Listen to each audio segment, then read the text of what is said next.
So, hello, welcome to this Sahaja Yoga meditation session. And we'll follow the usual format, which is that I'll give a talk, but it will be a short one tonight. And then we'll play a talk of Shri Mataji's, about 10 minutes. And then there'll be a guided meditation, brief one, and a meditation for us all. So, tonight, I was thinking of something. My daughter-in-law gave me a book on cricket for Christmas, very nice old book. And it's reminded me of something. When Shri Mataji was staying in Bristol the last time she was here, she asked to see some photographs I had taken. I showed her the latest batch. And of course, back in those days, they were actual photographs. This was in 1984, not digital ones. And some of the photos were of a group of us who had gone down to play cricket in Somerset. One of our regulars lived down there. He was a keen village cricketer, and he had hired his local cricket ground for us for the day. And we had a picnic and played a sort of a cricket game. Anyway, Shri Mataji was looking at these photos and she commented on what a Sahaj game cricket is, compared with football and golf, which she said were boring. I've said this once or twice to other Sahaj yogis, but I've never had any reaction. A sort of silence comes over them. My feeling is that they don't want to know that God is not necessarily a keen football fan. They just don't want to hear this or think about it. But I find it an interesting question, and I wanted to think about it a little tonight. Why is cricket a Sahaj game? Well, football isn't. That's not to say that football is negative exactly, but still, it's not Sahaj. Why?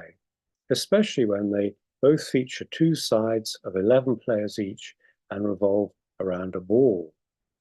So why is cricket a sensible game, as Mother also called it, a Sahaj game, whereas she didn't care so much for football? Perhaps if we could think about this a little, it would tell us something about the idea of play in the eyes of the divine, and even about the nature of Sahaja Yoga. Of course, cricket is mainly played in the Anglophone world, if we include the subcontinent, and we exclude America. And it's not played much elsewhere, although they're pretty good at it in the Netherlands. But it's noticeable, for example, that while the modern form of football was taken to Italy in the late 19th century, it was taken along with cricket. The Torino Football and Cricket Club was founded in the 1880s, and the Genoa Cricket and Football Club a few years later. It was founded by expatriate Englishmen so they could play the game over there. And football, of course, as we know, took off in Italy, but cricket didn't. So it's mainly, it's played in parts of the world and not in others. And to those brought up in those other cultures, as in Italy, cricket can seem a slow and mystifying game. I'm not going to try to explain it in all its details, which would take a very long time indeed. But basically, it's a simple game of bat and ball. One player throws, or bowls, as it's called, a ball, a hard ball, at a player who holds a bat. The bowler tries to get the batsman out, while the batsman tries to score as many points or runs, as they're called, as he can. So it's pretty simple in its foundation, but the way that such a complex game, complex in its permutations and its terminology, has been built up around that simple basis is very agreeable to me. I am not sure why quite, but it is. It seems something satisfying in this flowering of complexity on the basis of something quite simple. It's agreeable and mysterious. There's something I would think, I've often thought this, quite mysterious in the way that cricket has evolved over time without anyone sitting down first and saying, right, let's create a complex game. And it seems to me that cricket has been devised or inspired by the unconscious in a way that is not so evident in a game like football. There's something very evolved about the game, I would say. Of course, I love cricket, as you're probably getting a feeling for that. This leads me on to one of the main differences between cricket and football. There's really not that much to say about football. Almost invariably, games at the professional level are won or lost by between about 1 and 4 goals, rarely more, or they are drawn. Of course, serious fans of football do talk about the history of their team and so on. But even so, there's a lot less to say about football than there is about cricket in terms of statistics and history. For one thing, a football match normally lasts only 90 minutes, whereas the highest form of cricket, the test match, can last up to 5 days. I mean, it's allotted 5 days. The game doesn't always last that long. 3, 4, usually at least 3 days. So this means naturally there's a great deal more to talk about regarding the ups and downs of a cricket match, the slow bowling, the spin bowling, the fast bowling, the different kinds of fast bowling, the batting, the fielding, the field placings, and so on. So cricket allows for a more expansive and articulate kind of conversation than football does. It also allows for the development of a deeper and richer sense of history and tradition than football does, I would say. Why should that matter? I don't know, but I feel it gives the game a depth, and that there's something important about that. As a human activity, it should have some kind of depth, a groundedness. Both games, of course, play a role in creating a sense of community. There was a family who lived across the road from us for a long time. We would always go to the local Bristol City football match. It was practically their religion. Very nice people. Perhaps it helped the father bond with his children, or for them all to feel part of something larger than just their own family. Anyway, recently they sold their house. I thought they must be moving to the country, maybe. The father was of a retirement age. But no, he told me excitedly, they were moving to a house very like the one they had been living in, but even nearer to the Bristol City ground. So he felt Bristol City were a kind of extended family, I suppose. However, it seems to me that football is more a tribal game than cricket, and tribalism is just as divisive, if not more so, as it is community building. Collectivity means something that transcends a collection of different groups, tribes, all at odds with one another. Yet football fans tend to take this being part of a group rather than the collective as a whole very seriously. They support Celtic but not Rangers, or Manchester United but not Manchester City, and so on. Cricket doesn't seem to me to be quite as tribal or group-inducing as that. The commonwealth of cricket as a whole is important, or almost as important, as an affiliation to one's particular team, county, or country. There's another big difference between the games, and this comes out in a comment Mother made in Hampstead once, that football is not in the rhythm of God. Very interesting remark.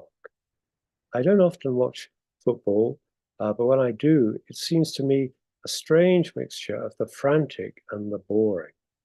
Frantic because the players run up and down the pitch almost without interruption for 45 minutes at a time, on, up and down, back and forth, hardly pausing for breath.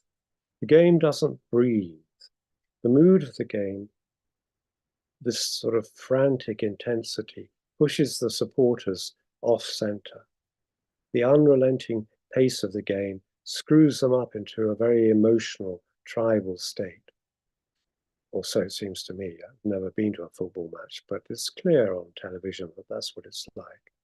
And I hear them from the ground, close to where we live. Yet at the same time, the lack of options available in football, the very few permutations available, makes the game seem quite dull to a casual observer. By contrast, cricket and, say, tennis do breathe. There's room in them for the spectators to breathe out and relax, as well as to breathe in and hold their breath. The tension can push us off center for a while, but then there's time to come back towards the center, and so on. Football, I would also suggest, has long been an object of ideological manipulation. It's very big business, of course, and the big money brings with it a certain amount of corruption. And the corruption I'm thinking of is not immediately financial corruption, but it has to do with the way the game is sold to us. For example, a strange to me, new cultural phenomenon of the past few years has been the development, the massive development of women's football, the pushing of it into our consciousness. Even the suggestion in some of the advertising I've seen connected with it and the writing around it, presentation of it, is that if we don't like it, if we don't like this women's football, if we feel it's nowhere near as good as a spectacle as men's football, or if we find the imitation by women of masculine behavior, masculine language and gestures and so on, not only depressing, but actually quite negative, and a further symptom of the imbalance of our times. If we don't like these things, then there's something wrong with us, not with the game. And if we're not careful, we might find ourselves accused of one or other so-called phobia and cancelled. So it's strange. I mean, who is behind this women's football movement? Apart from of course, the players themselves, the teams, but there's something pushing it on us. Obviously, entrepreneurs have seen a new way of making money here, but there is something else, something, I think, that explains why it has been so welcomed and accepted. And this has to do with a desire on the part of members of the middle class cultural elite, the people who organize our culture and mediate our culture to us, the sort of the pundits, the television people, all the media people, so on. There's been this tendency for them, this desire on their part to associate themselves with football, originally much more of a working class sport, because they feel it gives them a kind of authenticity, which they otherwise don't possess. And you see this very much among leading politicians, that they all have to stress that they have a football team they've always supported, so on. Another way, this is the last point, another way that football has been sold to us is by calling it the beautiful game and pushing this idea until we have come to accept it without question. But how is it beautiful exactly? I accept that people like the game a lot, but beautiful? Sometimes footballers can demonstrate a level of skill which is surprisingly graceful, I agree. But the aesthetics of football are as nothing compared with the aesthetics of cricket or tennis or other games, some of them. I think that should be obvious. So to conclude, I believe it was Heraclitus, the Greek philosopher, who said, "Man is most nearly himself when he achieves the seriousness of a child at play." There's something to be said for that. So I'm going to play first part of a talk of Shri Mataji's. This is from India in 1979. She mentions cricket at the beginning. And actually, this talk was given the day after the talk about Sri Kalki. The mood is very different. So we'll play a part of this. Thank you.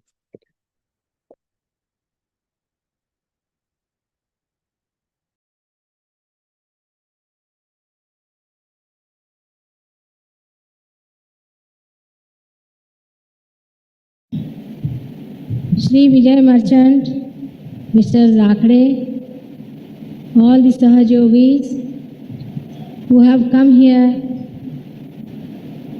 to express their love for me, and all the rest of the people who are in the search of truth. It was really very gracious of Shri Merchant to come and inaugurate this book.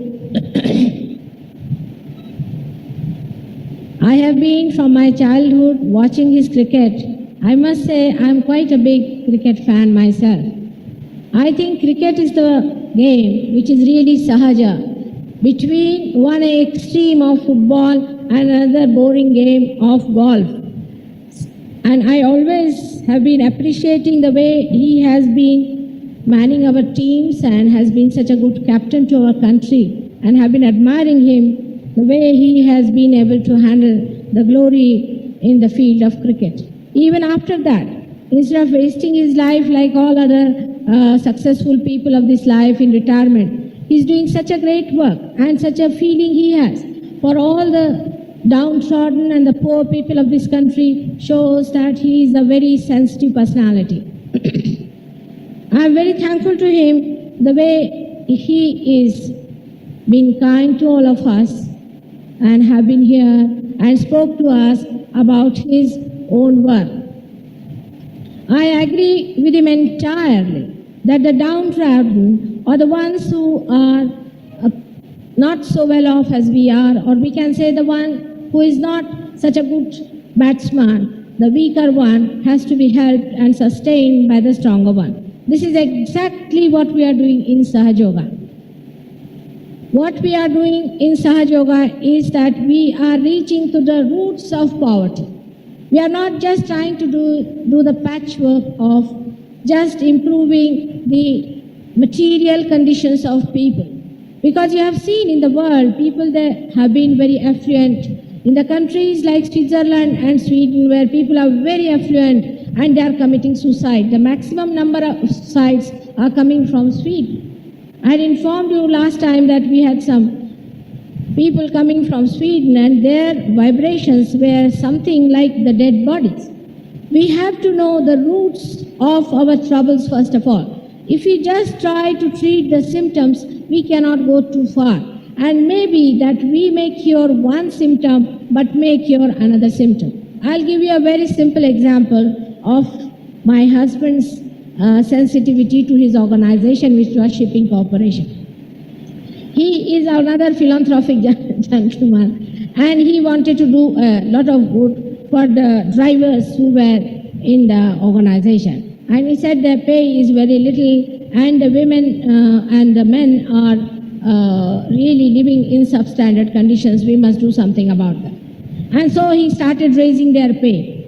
After 3 months or so, suddenly I had a call from a lady. She said, we are the wives of the drivers and we want to come and see you. I said, it's a good idea, you all must come and see me, because in Shipping Corporation, I always had a very motherly role towards all the employees, and they would always come and tell me if they thought that it would be difficult to talk to my husband. Now they come round and they told me that it's nice that he has given us a lot of pay, but do our drivers know how to handle that additional money? Now they have taken to drinking, they have taken to bad women, and they are not even giving us money what they were giving us.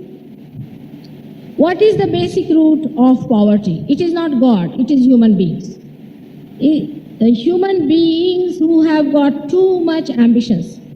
Human beings who are all the time running after the mirage of money. The money-oriented societies of the West have created this kind of mentality even in the East, where people want to have everything of the world. They want to have today the house, tomorrow the car, day after tomorrow the helicopter. Maybe they may like to have even a big jumbo jet to themselves. How do you curb this? Unless and until you bring those people who are amassing this money too much and extracting the money from the poor, and on the other hand, the poor who do not feel responsible enough to create work for themselves and not to be parasites on anyone. These two factors must be tackled at the same time, and Sahaja Yoga is the only way you can be. Now, you must have seen that in Sahaja Yoga, mostly the people of about middle class people are there. Very poor people are also there. We have lots of poor people from the villages.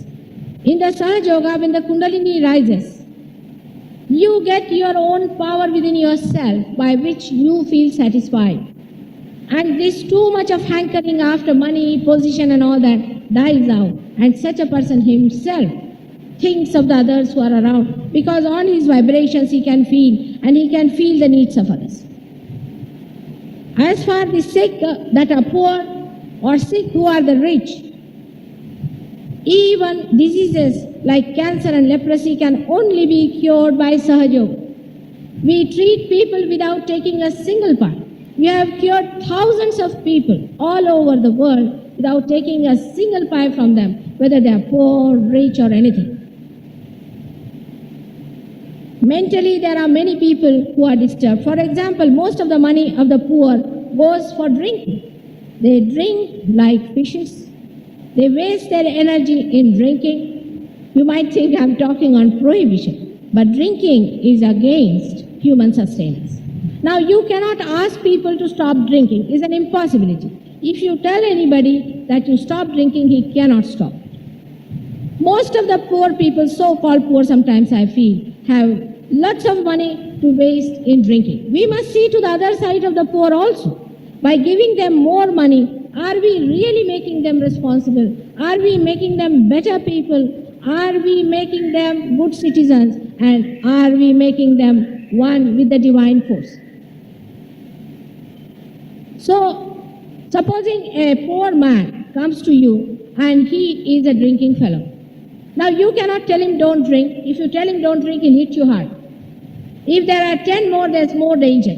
And such prohibition has never worked. But you'll be amazed to know that in the Ahmednagar district, there are thousands of people who have just given up drinking just like that by getting this realization. Now, what is realization? If you understand, in one stroke, you will know that this is what we should have first.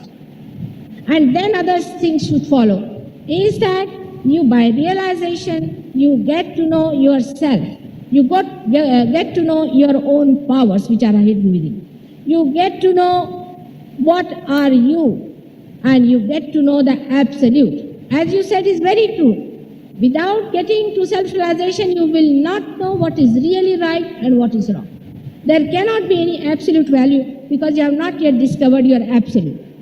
Everything is relative, that's why there is a confusion. But supposing you discover, supposing I say, keep it as a hypothesis, you discover your spirit, the absolute. If you discover that, then relative, whatever are the problems you know, through the vibrations that are flowing through you, you can make out whether it is right or wrong. If it is wrong, the vibrations will stop immediately. I've been saying that cancer cannot be cured by anything else but Sahaja Yoga, and we have cured cancer of so many people. The other day I went to Saswat, and you know there were lots of sick people around. Out of them was a blind man from the year when he was 5 years, and for about 25 years he has been a blind person. Both the pupils were turned upside down, and he could not see anything. You could only see the white retina. And he started seeing within 10 minutes time. If you want to write, you can write to the President's estate and ask the Secretary, Mr. Madhappa. There I have also cured our President, no doubt. But apart from that, there was a little girl who was the daughter of a sentry who was a Muslim gentleman. And he called and he said that this girl cannot see at all, mother, and she's a young girl of 7-8 years, and she's lost her eyesight because there was a fire. She also, within 5 or 10 minutes, started seeing so clearly that she saw my husband's suit, which had white lines on. Sahaj Yoga is the only way you can solve the troubles of the downtrodden. There's no other way out. Because unless and until you are realized, you must have seen how these social workers react. I have also been in the social work and I have seen their reactions, how they behave. Because they are imperfect. Till this instrument is put to the mains, this cannot work out properly. It is still an imperfect instrument. You must get the instrument perfected. It's all ready. The instrument is within you. It is just to be perfected. All your diseases can be cured. Now what about poverty? Poverty, as you know, is the Lakshmi Tattva. It resides in your Nabi. The Lakshmi Tattva resides in your Nabi. And if your Nabi chakra is cured, your Lakshmi Tattva is cured.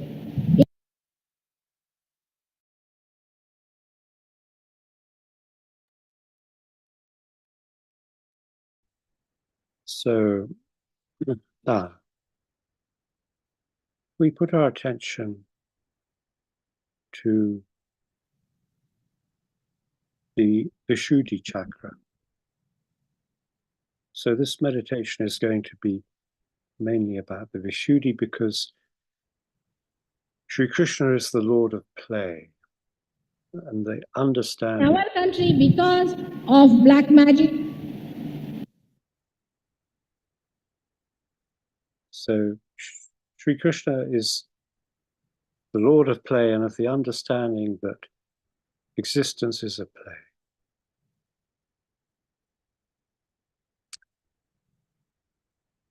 So if we put our attention to the Vishuddhi,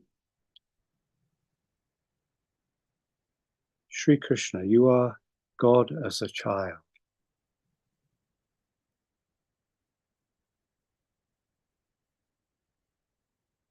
You are God the Father. These are 21 names of Shri Krishna. You are the brain of the Virat.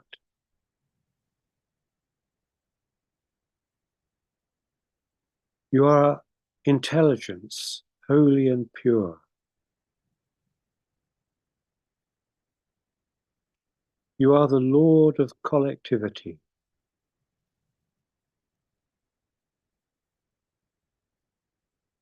You are the one who speaks sweetly.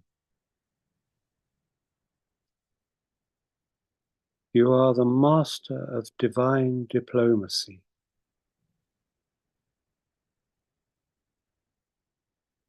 You are the soul of kindness, as when you sheltered your friends from the storm. No prison of conditioning can contain you for a moment. You took your birth among a modest people. No ego can impress you. You are the slayer of demons.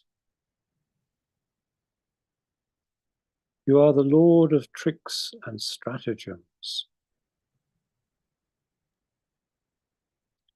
You hold up a mirror to those who oppress, and you hold up a mirror to those who put themselves forward to be oppressed.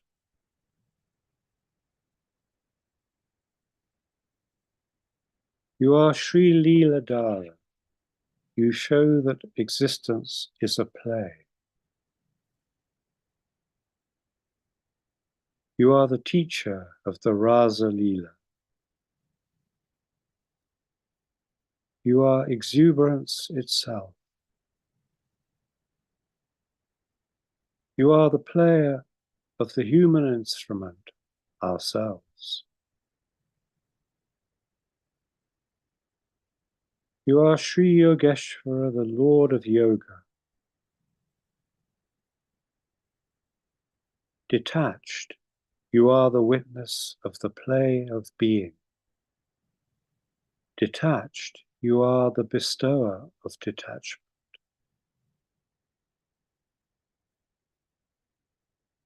And through that witnessing power, all manner of things are resolved, dissolved, and solved. May that witnessing power be ours. Jai Shri Mataji.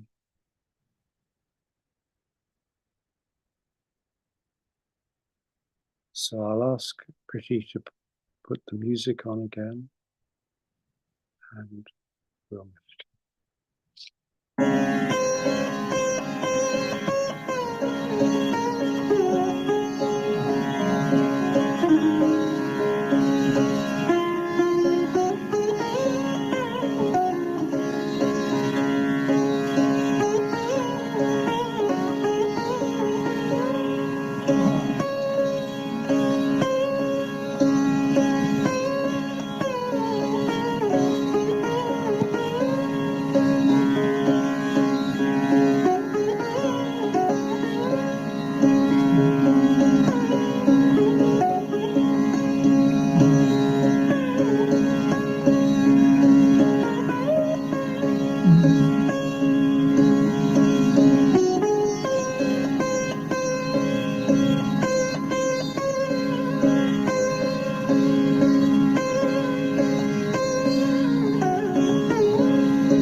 So again, we come to an end, and thank you all for joining in. See you again in a fortnight's time. So, Jai Shri Mataji.